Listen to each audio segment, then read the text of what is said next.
guys, welcome to my channel. Ito na naman tayo sa ating small kitchen garden.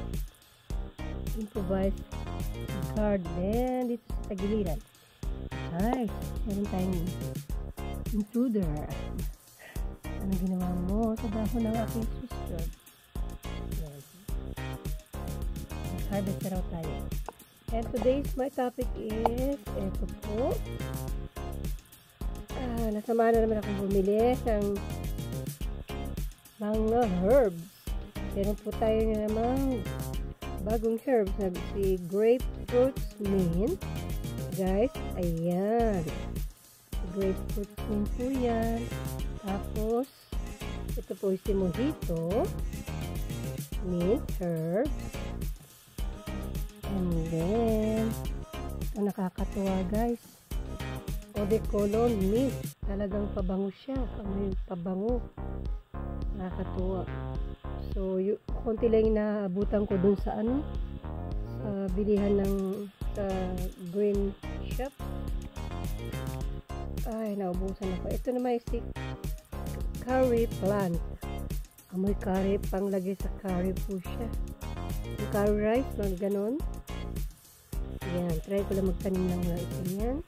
And then, meron na naman tayo si chamomile. Si German chamomile. Nagdagdag po ako. Meron na akong tinanim dati. Ang sarap din ilagay sa tea. And then, meron po tayo dito. Si English mint. Nagdagdag rin ako. Kasi alam niyo guys, ang bilis maubos sa akin. Kasi, yung pitas ako ng pitas. Doon sa harapan ng bahay. Nakalagay sila.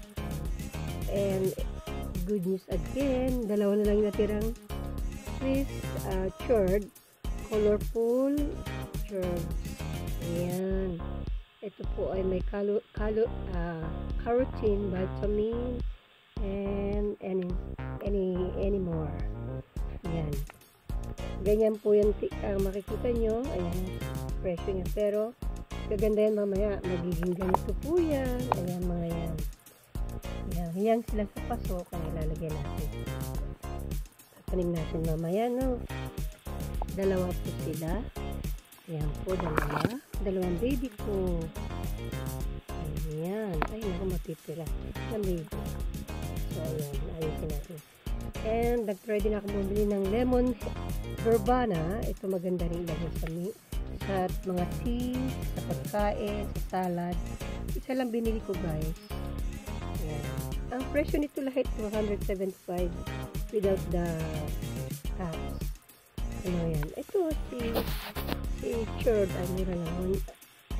Pareho din. Pareho ang presyo niya. 275 po. And, etong mahal. 350 o 400. Ayan.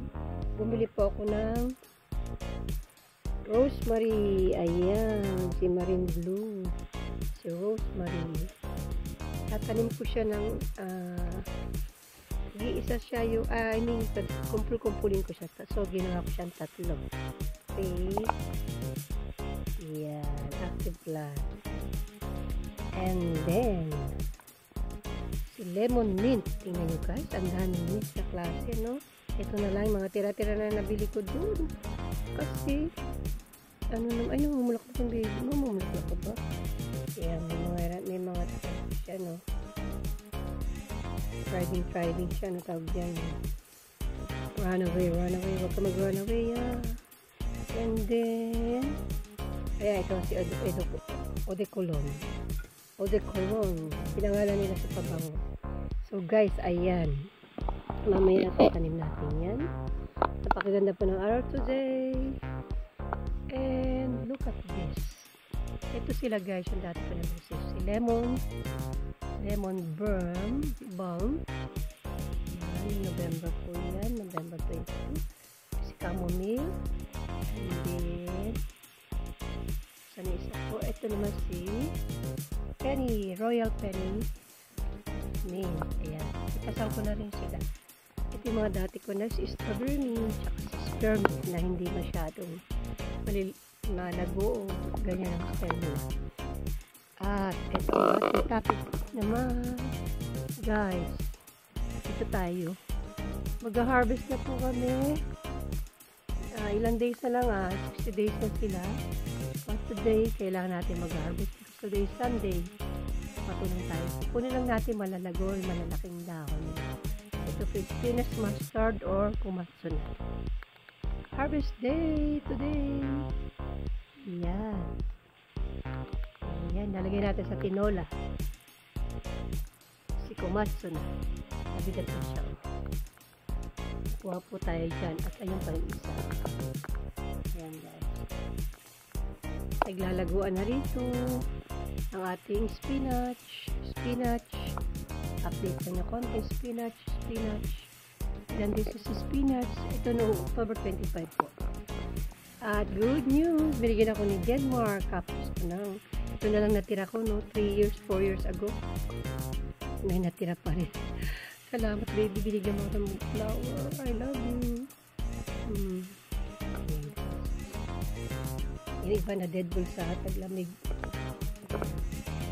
Sa sobrang lamig po. Itong winter na ito medyo close open siya, kaya ano siya, yung hindi masyado malamig, hindi malamig, ewan ko ba ang gulo. Pero pabor sa akin yun para matuyo yung sampay ko. Ito din po, spinach po yan. Yan, kukorte na silang baby leaves. Spinach. Yan. Oh, lumago na aking coriander. Ito mga bakante, tataniman po natin. Ayun, ito pa naman. Ito naman ay si Chingensai, si Pechay. Tignan nyo guys, para naman siya si kamukha ni coriander. Hindi. Iba yung ano ng dahon niya. Medyo curious lang ako. Why? I'm wondering why it look like this and to this. Yes, ayun. At ito po ay si Italian parsley. Pwede din tayong kumuha na dyan. Yan, ang lago-lago na nila. Naipit ka na ba baby ko? Ayun naman si Vietnamese coriander or mint. Oops, parang namulaklak. Ay, kala ko namulaklak. Sorry. Ayan guys. Ito naman yung mga spring onion, no? Ayan. Mukhang tumataba. Hayaan ko lang ito makapal. Dito wala. Not success. Si almond ko po nag-flowering na. And then silipin natin. Ayan, successful din po. Dinagdag ko. Kala natin wala, no? Ayan. Ayan na siya, guys. Spinach. Ayan, mahabol. And then, ito naman yung aking mint na si herbs mint, banana. Hello, ano yung nangyari sa banana? May bababa ka namin, no? So, ayan, guys. Ayan. Mayroon tayong 1, 2, 3, 4, 5 pots. Hangin filter. Yan guys. And then, ito wala pa sila. Katatanim lang ng ating mga shingiko. Edible chrysanthemum. Wala pa, no? Kasi nung ano lang ito last Sunday. Sunday ba? O, na 3. So, ganyan sistema guys. Ng ating improvised kitchen garden. Susot lang ako dyan. Share ko din sa inyo guys yung aking yung mga planter na yan na hindi pa naayos yung iba. Lalagyan natin. And then ayun, may bisikleta doon ni kuya. So turn around. Hi guys, ayan. Naitanim ko na yung mga pinakita ko sa inyo kaninang halaman na si English mint. Ito naman si Mojito mint and si, asan yung pangalan ng baby ko? Si Grapefruits mint. Tingnan nyo. Pati ano, no? Pangalan. Ayan guys, ang kalat dito, oh. So, tinatanim na namin sa terracotta pot, no? Mas maganda sila itanim kaya sinisave ko yung mga pots ko na ganyan. So, mamaya itatanim natin si Eau de Cologne mint. Ibubukod ko na siya kasi dalawa yung nabili ko. Ayan guys. Bukod natin sa isang terracotta pot again. So, tapusin muna namin pagtatanim. And thanks for watching, guys. Hope you like this video of mine. So, nagpapayaman tayo ng mga mint. Yan ang kalagayahan ko ang magtanim ng maraming varieties of mint. Yan, nilalagay ko sa aking juice. And mga vegetable from seeds hanggat maaari. Kasi, hindi na lang bumili ng active plant. So, ganyan guys. So, thank you sa mga kapanood po. At itutuloy na namin pagtatanim nang matapos makalinis sa kani.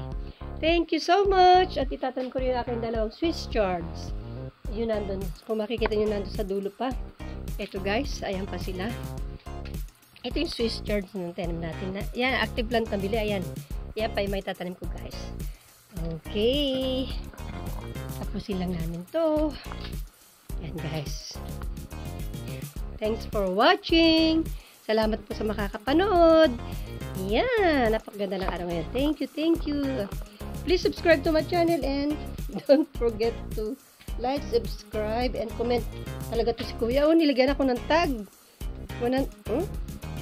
Bastos ka na. Nilagyan ako ng tag ng juice. Okay guys. Salamat po. Ayan yung mga banana peel natin. Ayan yung ating mga cactus. So, ayan yung ibang ano natin, no? Ano pa? So, ayan, magdidilig na kami. Kukuha kami ng banana peel. And then, banana peel tea. Sasali natin doon sa diligan, sa ating pandilig. At lalagyan ng tap water. And then, didilig na natin. Thank you so much for watching. Thank you guys. Have a great day. Happy gardening. Happy planting. Yeah. Guys, ayan, kinuha na namin sa pinagsabitan niya ang aking mga spinach mustard or kumatsuna. Ayan. Dito ko. Ang lagu-lagu, guys. Ito yung tinanim namin nung asan na yung date niya? Here. October 15 from seeds. Kumatsuna or spinach mustard. Today, mag-harvest kami muna. Yung matitira po, sasabit ulit doon kasi kukunin lang namin yung malalaking dahon. Ayan. Wow. Ano siya ngayon ilang days na. Sa